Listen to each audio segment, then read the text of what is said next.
Hi, this is RJ Mamta from Radio City 91.1. Diwali આવી રહી છે. હું એમ કહું કે ક્રેવિંગ્સના દિવસો આવી રહ્યા છે તો પણ ખોટું નહીં ગણાય. તો અત્યારે આપણી સાથે છે ડોક્ટર સની ગુપ્તા.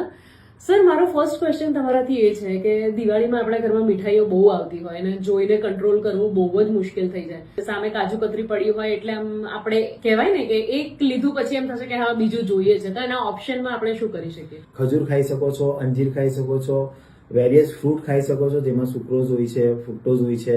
તો તમારી મીઠાઈની એક પેલી સ્વીટની ક્રેવિંગ તમારી ઓટોમેટિકલી અંજીર, ખજૂર ને આ બધા ફ્રૂટ્સ ખાશો તો ઓટોમેટિક ડાઉન થઈ જશે. અત્યારે બધાના ઘરમાં નાસ્તા બનશે, ફરસાણ આવશે અને રજાના દિવસો હોય એટલે આરામના મૂડમાં હોય તો જમવાનું બહારથી જ આવશે.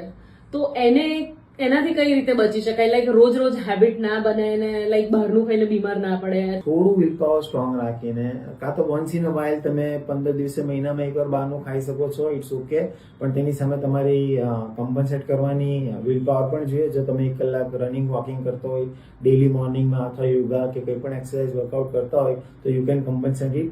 એન્ડ તમે ઘરે જ જો તમારે જે બી ભાવતી વસ્તુ બનાવો, ફરસાણ છે કે પાઉંભાજી છે કે XYZ તમારે જે બી મસાલેદાર ને ચટપટી વસ્તુ ખાવી હોય ઘરે જ બનાવો તો વધારે સારું. સ્ટ્રીટ ફૂડ ને જંક ફૂડ થી દૂર રહો તો તમારા સ્વાસ્થ્ય માટે સારું રહેશે.